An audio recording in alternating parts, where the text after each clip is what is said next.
All financial support for this podcast comes from my patrons on patreon.com. If you'd like to join in with the patrons, please check out patreon.com/DarwinGrosse. That's DarwinGrosse. Now enjoy the podcast.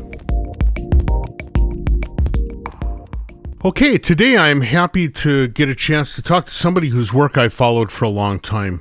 His name's Rhys Fulber, and he kind of got his bones working with, in collaboration with Bill Leeb on a number of projects like Frontline Assembly, Intermix, Delerium, things like that. Subsequent to that, he really launched into a number of solo projects, but also a really heavy-duty production work schedule. And recently, he's started producing solo albums again. I've been kind of binge listening to it and really getting into it. So I'm really excited about the chance to talk to Rhys. So with no more ado, let's talk to him. Hey, Rhys, how's it going? It's going well. A little better than yesterday. Yesterday, the sky was brown with smoke, and I had power for half the day. So today's a huge upgrade. I live in Los Angeles, so it's always the apocalypse here. Yeah, there's always something, sure. Well, it makes sense that you'd be in LA because of your production work. You are pounding out the productions. I kind of looked at your list of work, and it seems like the last decade has been a nonstop production whirlwind for you. Yeah, honestly, I'm not doing as much outside production as I was some years ago. I've kind of gone in a different direction. I think the industry has changed, and more people just produce their own records. So, I'm been moving back into being an artist more again, which is something I kind of wanted to do anyway. So it all sort of worked out. You have to keep busy. If this is what you do to support yourself, you kind of have to keep busy. So I always like to find ways I can both be keeping busy and be artistically satisfied, I guess you could say. Sure, that makes a lot of sense. So what kind of projects are you working on right now? Right now, honestly, I'm mostly just working on my own material, either on my own or I'm starting with some collaborations with other artists. I kind of started working in sort of the techno scene a little bit, which sort of happened. It just sort of kind of happened. I had some music that I was working on, and a couple people had heard some of the material and expressed interest in releasing it into that scene, I guess. And so I've been kind of operating in that world a little bit and performing live within that as well, which I actually really enjoy because it's a way of playing electronic music that is variable and improvising and doing things that I've always wanted to do with electronic music that are now possible within that format, which is sort of like building tracks every time you play them rather than running static backing tracks and playing parts on top of them. You're actually manipulating the entire track itself. So, no two set is alike, and, you're open for making mistakes, and you're open for playing something that you really like that you're never going to be able to play again. And I really enjoy that. Sure. Now, I've been kind of, like I mentioned, I've been binge listening to some of your solo work, and especially I really dug the Ostalgia album, which is like the most recent one that I was able to get my hands on anyway. I can see where it's kind of interesting because I can see where there's kind of a mix of almost like the hard edge EBM type stuff mixed in with some real techno-ish structure and techno sound design, but also it brings in a lot of sort of the almost cinematic or ethereal sound design that you used in projects like Delerium. It seems like a really interesting collision of a lot of the things that are your artistry. Well, I appreciate that. I mean, I think I'm just trying to do something that I like, basically. And, being on more of a techno label, I'm working with some basic parameters that allow it to fit into that format but not that much, because I think I don't hear a lot of other techno records that sound like that. So I take it as a good thing, though in some ways it's a bad thing, because if DJs don't play your records, then, you don't get a lot of exposure. But I would rather be just doing my own thing, because there's a lot of people out there making club tracks, and, there's no point in doing more. You got to carve your own path and do what's comfortable. And so I basically just do what I think is good. And I like to always incorporate an element of melody or musicality in everything I do, even when it's more abstract, because that's just the sound that I enjoy. So I'm happy to hear that, because I'm always like, I'll have a track that I think is cool, and I go, it would be really cool on this, some strings, and then I can work on something like that, because I love that kind of element. And, I don't hear enough of that. I think it's starting to happen more now, where people are broadening the scope a little bit. But everyone was so fixated on being, really aggressive and hard and pounding. And I think it's, I like having the subtlety, and I like having a tinge of melody hidden in there somewhere. You can only go so far with aggressive music. You eventually hit a wall. And I know some artists that have done that and gone the other way and started making ambient music, because it's, you can only take something so far. So it's good to sort of be branched out in a few different areas at once musically. Then you always have another turn to make. Right, sure. Well, the other thing is, I think the kind of music you're making now really seems to align with a lot of stuff that I'm hearing coming out of LA, which is really that combination of kind of some hard edge stuff along with some melodicism. I think it's because a lot of people are being drawn into doing things like soundtrack work or soundtracks for games, stuff like that, and so they're being drawn into like melodic and harmonic content, but also still wanting to combine it with the kind of edge that makes it so that when you're performing, it's exciting, right? Yeah, exactly. And that's why I moved to Los Angeles. Actually, I initially was with the film composer agency, and I ended up moving here. So that's initially what brought me here. I started working in that. And then I ended up, long story short, the person that brought me to the agency left the agency. And, as any band that's been on a major label would know, once your A&R person gets fired, it's kind of hard to know where you're at. And you're done. I ended up sticking with what was working at the time, which was producing. And I probably should have grounded out a little bit more in that field and done more spec work and done the legwork, but I was, getting a lot of production work, so I just kind of went that way. And, I regret it a little bit now, because some of my colleagues that got into the game at the same time as me are now major composers in Hollywood, which isn't to say that I would be one of them too, because you never know, but it makes you think a little bit. Right. So, that's just the way it goes. I still make a living off music. I can't complain about anything. But that's initially what brought me here. So I've always, had a little bit of that in the back of my mind. But I also think a lot of people don't realize how difficult it is. Composing is a really hard game. It's really difficult to get in. It's really difficult to stay in. It's a lot of work. It's a lot of opinions you have to pull together.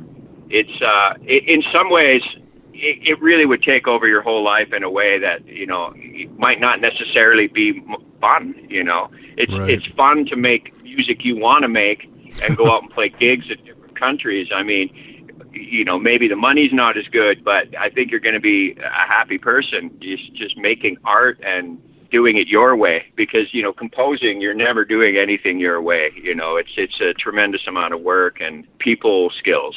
Yeah, right. Sure. Absolutely. I want to come back to that because I have about 1 million questions already. But before we get there, one of the things I like doing in my podcast is talking to people about how they became the artists that they are.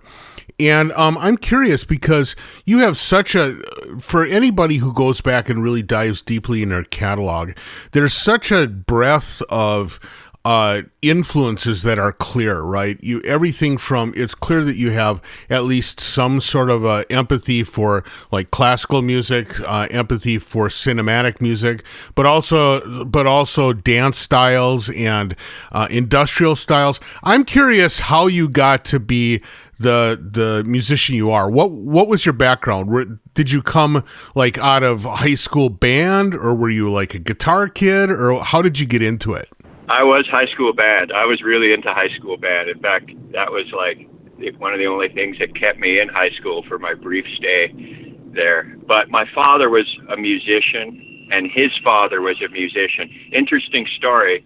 My grandfather was a horn player, and my father's German and my grandfather's German. And my grandfather escaped Germany at the beginning of World War II because he lived on his family's commune, and they were like what you call Christian socialists or something the Nazis didn't like. So he left Germany and ended up in a prison camp in Canada. And the prison camp was like they were doing farm labor, and he was listening to American radio, and he was a trained violinist and horn player and could read and write music. So while listening to the radio, he was transcribing charts off the radio of, Glenn Miller, big band hits and everything. Right. So when the war's over, he goes back to Germany, which is in ruins. He puts a band together and starts making money, either performing for the soldiers that were occupying or whatever, because he knew all the hits. Sure. Because he'd written them all down. So, I grew up around, him playing, the songs every Christmas. And then my dad played in bands. My dad played in cover bands in the 70s, which I grew up hanging around the bar. And I'm like a little kid hanging around a stinky nightclub in the middle of the day. And then my dad got into punk rock at the end of the 70s. And so I would be hanging around all his gigs, and I would go to all ages gigs when I could. So, I was like 10 years old going to punk rock shows. And then my father and his friend built a studio. So when I was like 11 or 12, I would just hang out at the studio. It was actually the studio where like people like Duff from Guns N' Roses would be when he came up with his punk band from Seattle. I grew up in Vancouver, Canada. Okay. And I used to go watch the Vancouver punk band DOA rehearse when I was like 10 years old. And so I grew up around, not only did I grow up around music, but I grew up around counterculture music. It was never anything totally mainstream. And also, it has a lot to do with my father and his record collection. He had an awesome record collection. He had really good taste. I grew up, listening to Velvet Underground, Iggy Pop. That's the stuff my dad was into. So it has a lot to do with his record collection. The fact that I knew who Eddie Cochran and Buddy Holly were. I also knew who Frank Zappa was. I also knew who George Benson was. This is all my father's record collection. So I grew up completely immersed in music and listening to headphones from single-digit age. And I also started playing drums around that time because our dining room was a jam space. So from when I was like, I couldn't even reach the pedals, and I was already kind of playing drums. So that's sort of how I grew up. And the fact that my father's from Dusseldorf, and we lived over there when I was really little, so he was aware of Kraftwerk and all those bands. We had Autobahn when, the album, I remember when I was really little, and they took me to the concert when I was like 6 years old. Kraftwerk actually played in Vancouver, and I remember going. It was one of my earliest memories of the neon signs and Florian Schneider playing flute. And so I'm really lucky that I came from not only a very musical background, but also like good taste, like my father had amazing taste. So I'm really lucky that I had all of that to draw from. Well, not only amazing taste, but also a real breadth. A lot of times people get, when I talk to people whose parents were were musicians, they often talk about how it was like a very single path through musicianship. Either their parents were into jazz, so they grew up only hearing jazz, or their parents were like classical musicians, so they only heard classical music. It sounds like you got a really wide variety of stuff because your father was really gravitating towards the best in music, not a specific style. Oh yeah, absolutely. I mean, jazz was big in the '70s. So for a while there, he had, he had a fair amount of jazz records, and then, then like when the punk new wave thing exploded, he got really into that. He suddenly started bringing home really different types of records. Mm-hmm. So I got to go through all of that with him. I mean, he took me to see Public Image Limited when I was like 12 or something, at the university. So I got to go through all of that with him. And then take it a step further, when I started getting into electronic music, I mean, he got me a synthesizer. So by the time I'm 14, even though I was really into playing drums and jazz band at school and taking lessons and, really being serious about drums, I heard like an album by Pete Shelley from Buzzcocks called Homo Sapien, because I love Buzzcocks. They were like my favorite band, still to this day are my favorite band, or one of them. And I heard his electronic record, and I was aware of Kraftwerk and Jean-Michel Jarre and stuff. But when I heard that record, I was like, you know what? I think this is the cutting edge. It's electronic music. And that's around the time I got a synthesizer, and I just really just stayed in my room with the synthesizer and just figured out how to play songs. And I had a little keyboard training when I was a kid, but not that much. I kind of had to figure most of it out myself. But, I could read music from playing in band. So I just transcribed that from rhythm into learning melodies. And I had the OMD Architecture and Morality songbook when I got my first synthesizer, and I learned all the songs. So that's sort of like, that's sort of what got me started. I mean, I have to say my musical foundations would have to be Buzzcocks, OMD, and Kraftwerk. Those are the three big bands for me. That's really interesting. OMD was so influential to me too, just because they too, similar to kind of what I think of as your music styling. They kind of brought together a lot of different threads of music in a really interesting way. OMD's incredible, underrated band. Their first four albums are so good. It's like I didn't know who Depeche Mode was. I was into OMD. I had a friend from Sweden, a family friend who was a little bit older than me, and he turned me on to Depeche Mode and Front 242, and he brought this other music from Europe over. But I was just all about, when I just started moving out of the punk rock obsession, I dropped right into OMD and just literally studied, especially Architecture and Morality. I just studied that album back to front. It just, that's why I'm still I'm still partial to Mellotron sounds and all that stuff. I still love it. It's just the sound of that record, and the fact that there's edgy stuff on it too, and experimental stuff on it. It's really like they got a bit of everything, and not too many bands have pulled that off. I mean, even today, Right. So how did you go from being having your first synth and your first drum machine and kind of dissecting OMD? How did you go from there into working with Bill on the frontline assembly stuff and the Delerium work? How did you make that transition? What were the steps that got you there? Well, honestly, it's not a huge transition, because when you think of what that time was, what electronic music was, I mean, now that I know Bill and Kevin from Skinny Puppy, I mean, we all kind of liked the same records. They're older than me, but we were all, like, they loved OMD. I mean, it was all kind of the same thing. And then, my friend from Sweden had turned me on to Front 242, and then I was like, wow, I like the energy of this. This is really cool. And then Skinny Puppy happened in Vancouver. And I heard the music, and I went, wow, this is amazing. This is electronic music, but it's got elements of punk, and it really grabbed me. And as soon as I heard Skinny Puppy, I had to know where this came from. So I immediately started trying to figure out the bands that they listened to. And so right away, Cabaret Voltaire, Portion Control, I had to figure it all out, And so I was really into all that music from there on out.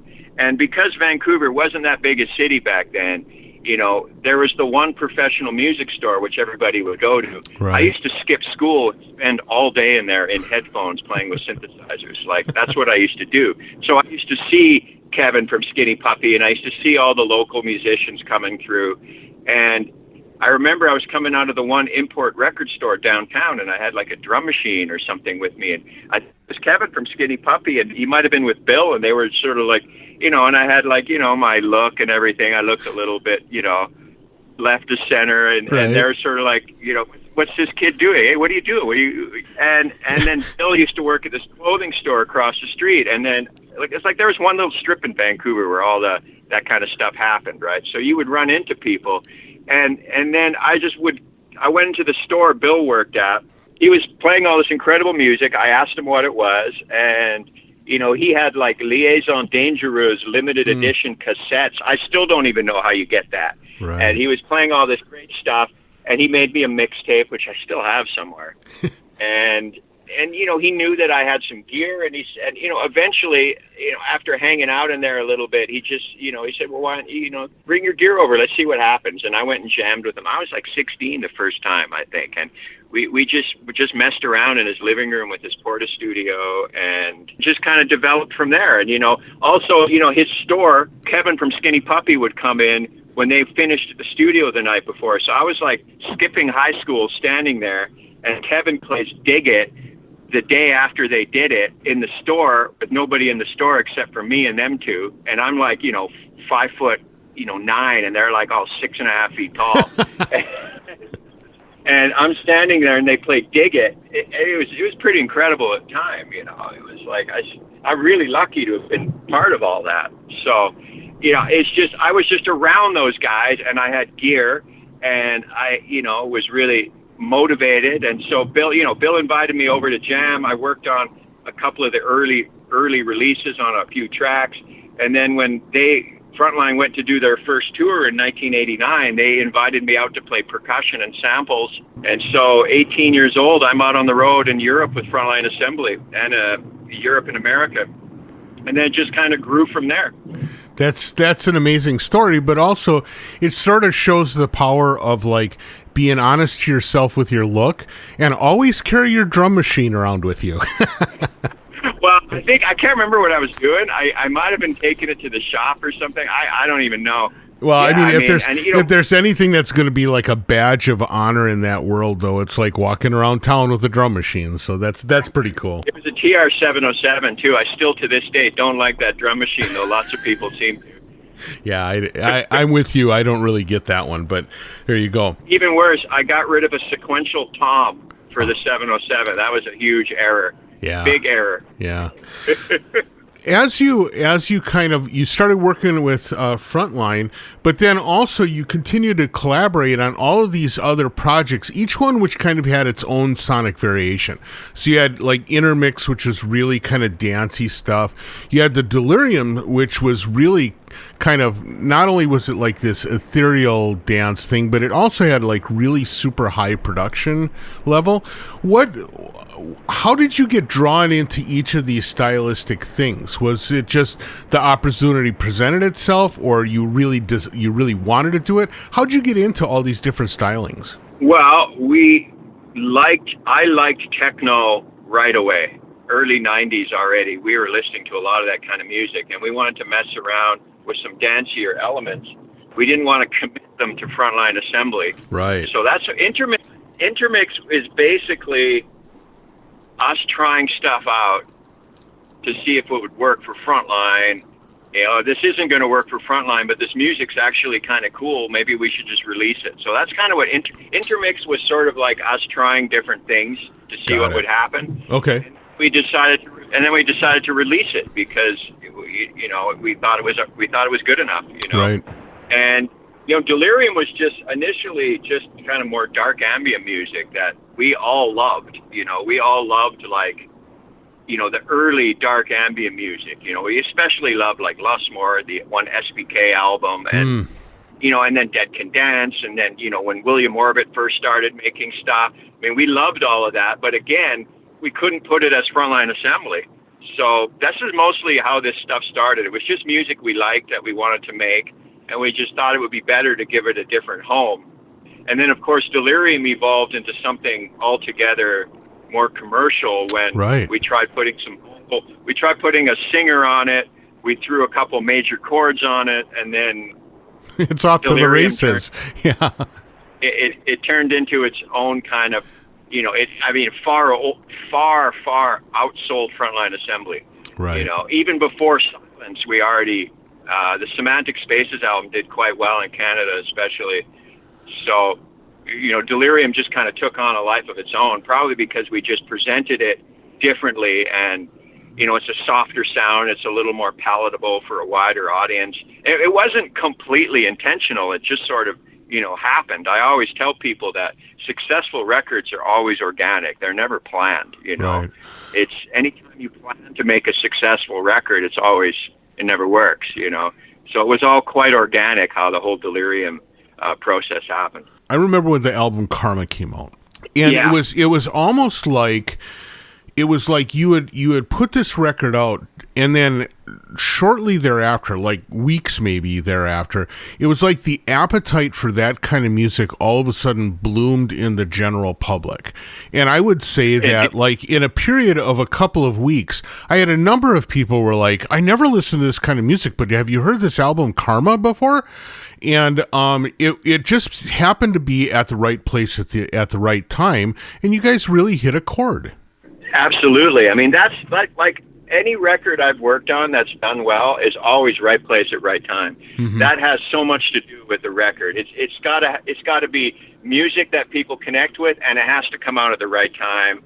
And everything just worked out on that record. It was, that whole like electronic music was becoming more of an acceptable thing in America at that time, and it just was the right time. And we got a couple licenses and some films, and it gave the record a lot of exposure, and it just gathered its own momentum. And then, of course, Sarah McLachlan started getting popular, and that, tied over into us a little bit as well. Right. Which, it's hard to argue with something like that. Right on. So, what got you started doing production work? At what point did you start getting drawn into producing other artists? Was it through doing remixes, or did you start off in full production? Honestly, I think it was the first Fear Factory remixes. Fear is the Mind Killer, which, it wasn't a huge record, but a lot of people heard it, and people liked it, and people saw metal in a different way off of that. And I got asked to do programming. There was a local kind of sort of alternative rock band in Vancouver called Econoline Crush that were getting signed to EMI, and they had heard some of that stuff, and they go, hey, can you do some programming for us? And I went and did some programming for them.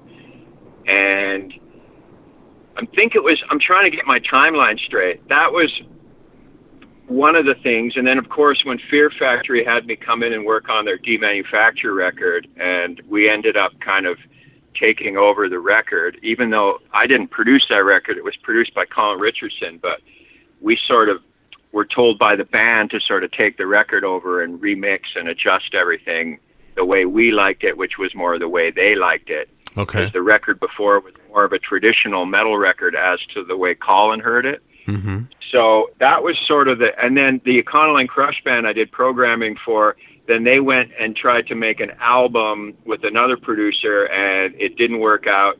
Then they asked me to come and produce their whole record after the fact for no money on a couple ADATs.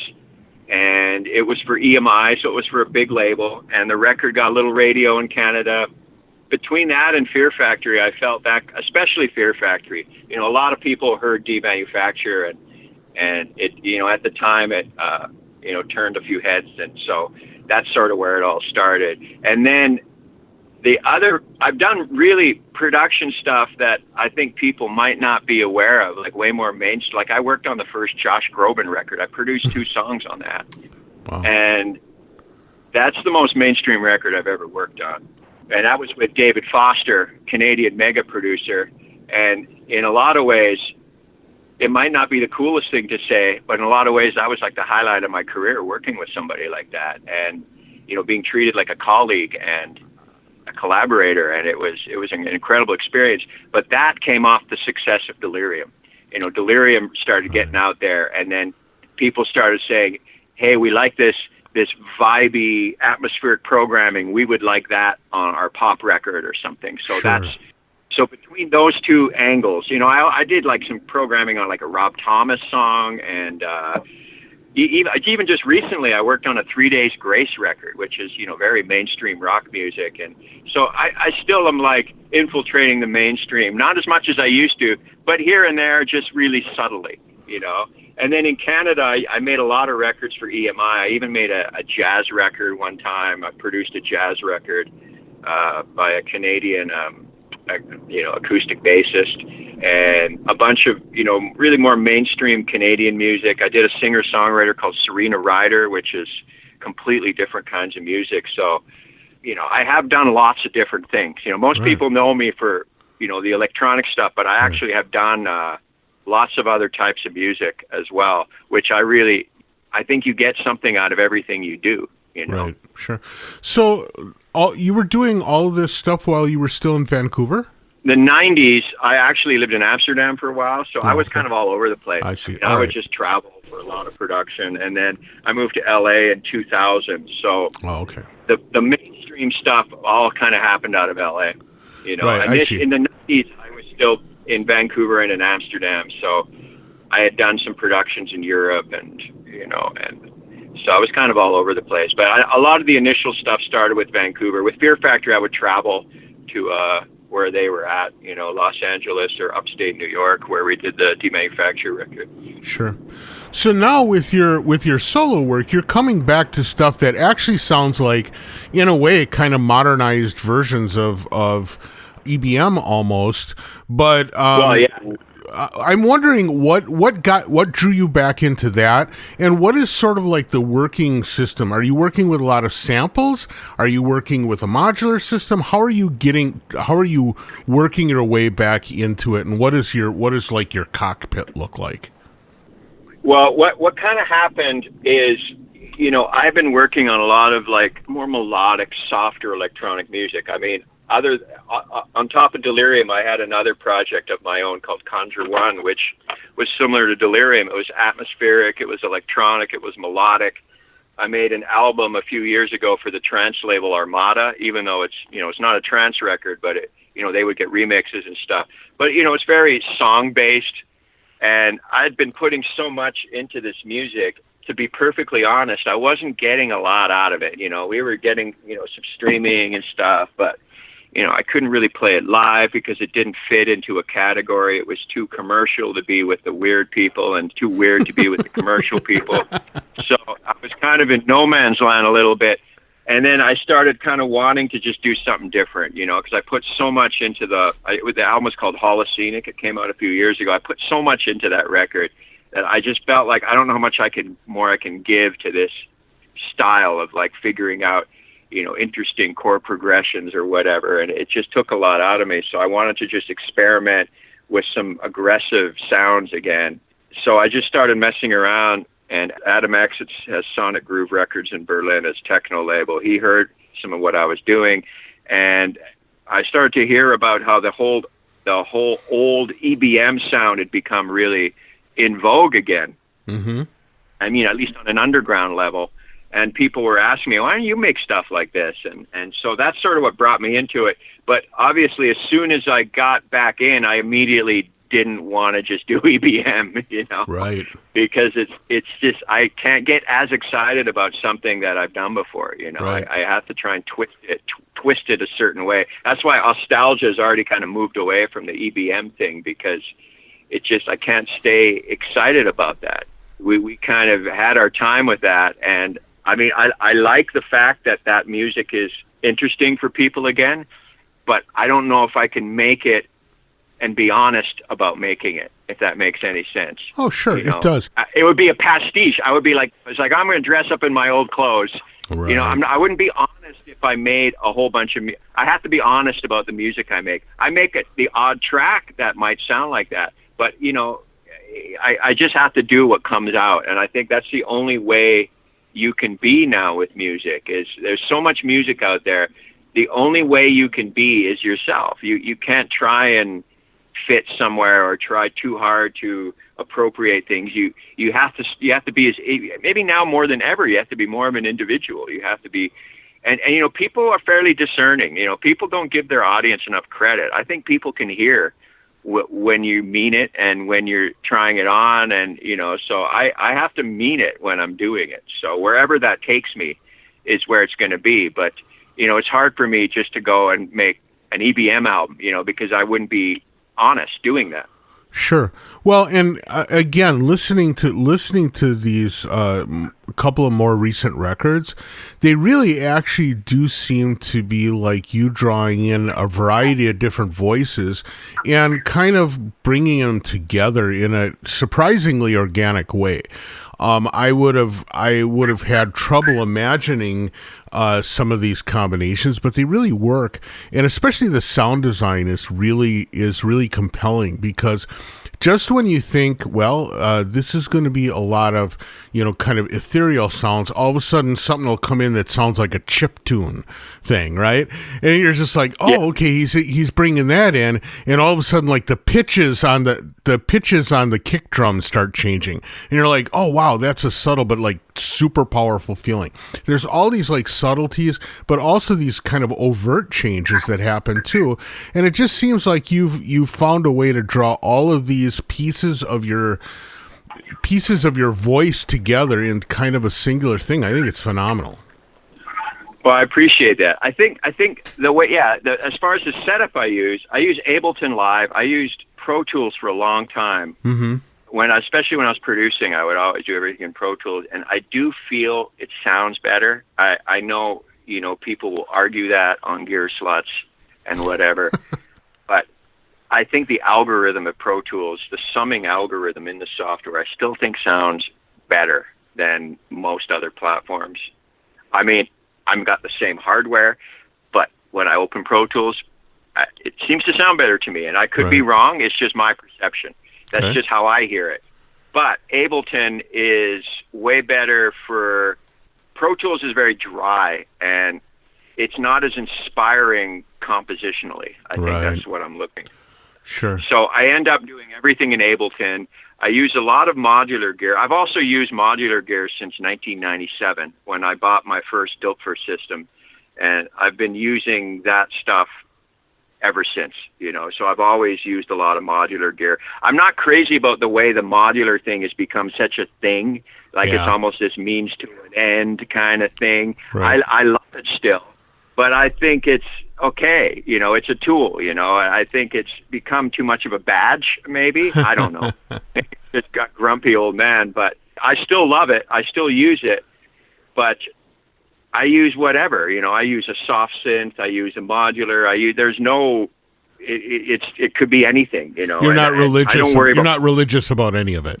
I tried to be initially, and I realized I'm just making everything harder on myself. It's just like, it's whatever is going to be working. I still have a fair amount of gear. I still have a lot of, hardware synths and stuff.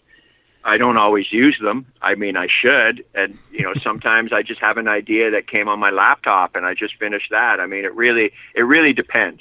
I do have a lot of nice equipment. I've, had lots of synths over the years. I still love gear, but I don't have the same attitude I had before. Now it's just whatever is getting it done for me and whatever is sounding good. Right. I will say I'm no longer interested really in buying synthesizers anymore.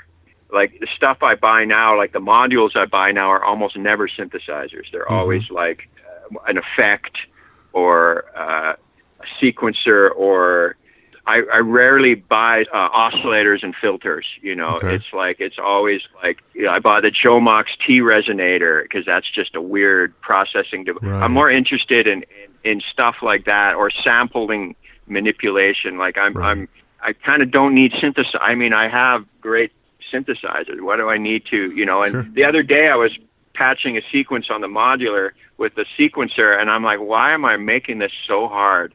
And I just pulled out the CV MIDI converter and played the part I wanted in, and I was done in 10 minutes rather than 45 minutes. trying to dial it in on a modular sequencer. So, I mean, you can get stuff in that way that you wouldn't get by playing in, which I know and appreciate and do sometimes. But a lot of times the music I make, I already have a lot of it in my head and I just need to put it down. So I hear a lot of the riffs already. So sometimes I'm making it harder when I'm trying to enter it onto a modular sequencer where I could just play the riff in and then, do it that way. Yeah, that makes a lot of sense.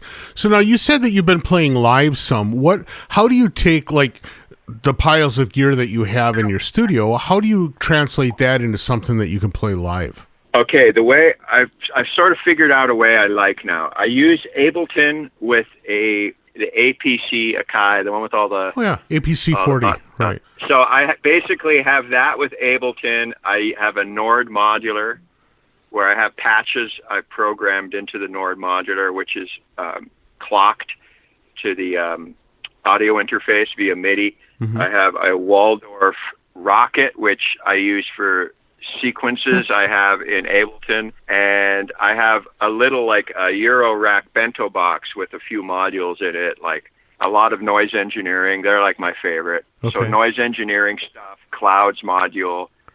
So I'm running sequences live on the modular and then using clouds as an instrument. And I have loops of elements from the records in Ableton, but everything's broken up so I can build and arrange the tracks as I want and mix elements how I want. So I kind of jam it out, I mean, yeah. I basically have a lot of 4-bar loops in Ableton that I can play as I want. And then I run sequences on the hardware that I can evolve and manipulate. And it's always different, like I build songs. I know sometimes before the show, I'll build a new part to play, and then, so I have it set up in a way that you hear familiar elements, but you're putting them together differently every time. And then I go into sections where with the modular and stuff, I can improvise and create, almost new compositions based off the elements I have. Right on. It's like I didn't want to do something completely random and improvised. Right.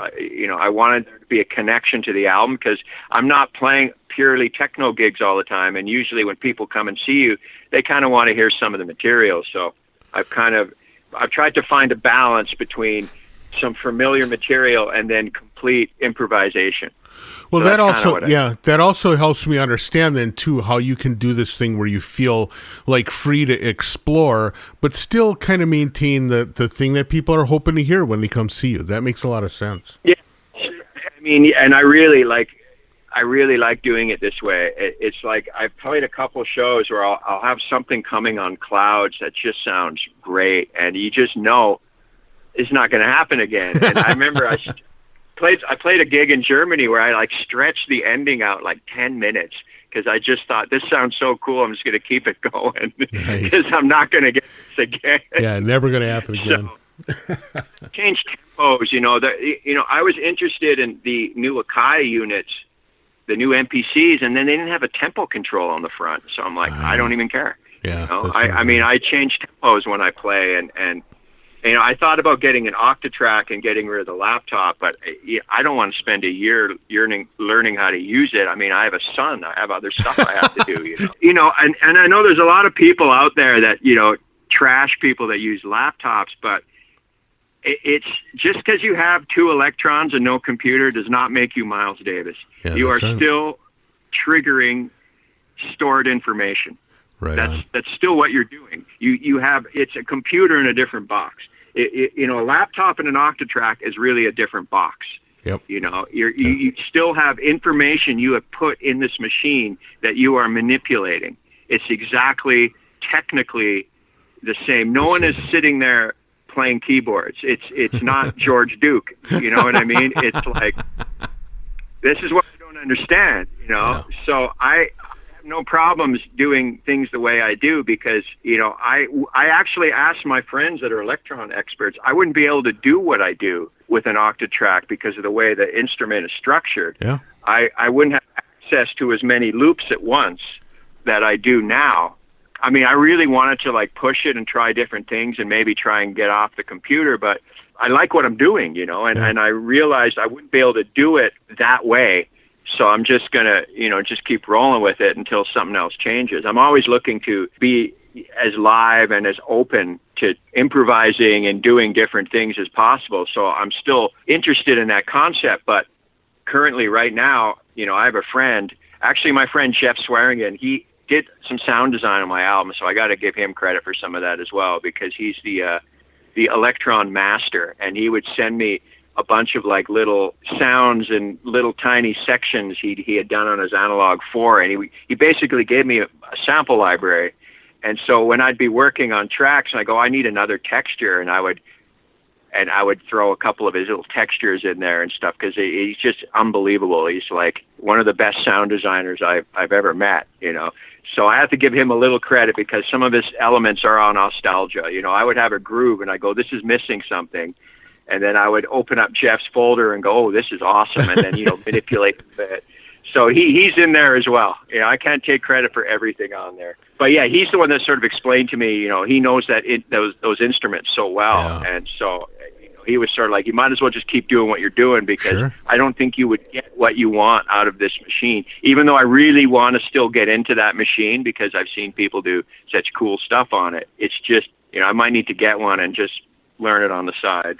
Right. Well, it's very much an instrument. So what you have to do is you have to come to it willing to play the kind of music that instrument is good at, you know. But that being said, a lot of people use them, so maybe it's good not to use them. Maybe. Well, yeah. Rhys, I want to thank you so much for the time. I know that you've got another appointment here, so I'm going to let you go. But I want to thank you so much for taking the time to have the great chat with me. I really enjoyed it, and I'm going to let you go now. But have a great day, man. I appreciate it. I hope you got everything you wanted, and it was a pleasure to chat with you. Yeah, likewise. All right, take care. Have a great day. Bye.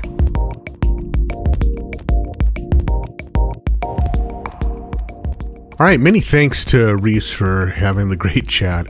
Amazing to hear about how he just found himself in the right place at the right time, but he also really took advantage of it, and I think that's a real key element of getting this stuff done. And also, I think if you take a look at his history, he's one of the hardest working guys in music and sound, so there you go. That's also a part of the plan as well. I want to thank everyone out there who's continuing to listen, continuing to support me and the podcast. Again, I will reiterate, if you are willing to help financially, I could sure use it. I'd appreciate it. You can go to patreon.com/DarwinGrosse. That's DarwinGrosse. I have a great set of initial patrons already, and I really do appreciate that. Part of what we've been able to do with that is actually use it to fund some transcriptions so that we can start getting text content as well as just the spoken word. It really makes it a lot easier for search. So that's something that we're working on right now. But I record some videos and some audio that I put up there. Occasionally some of the guests will also provide some specific audio for the patrons. So if you want to join us there, I would really appreciate it. But in any case, keep listening, keep sharing, keep enjoying the podcast, and thank you so much for your support. We'll catch you next time. Bye.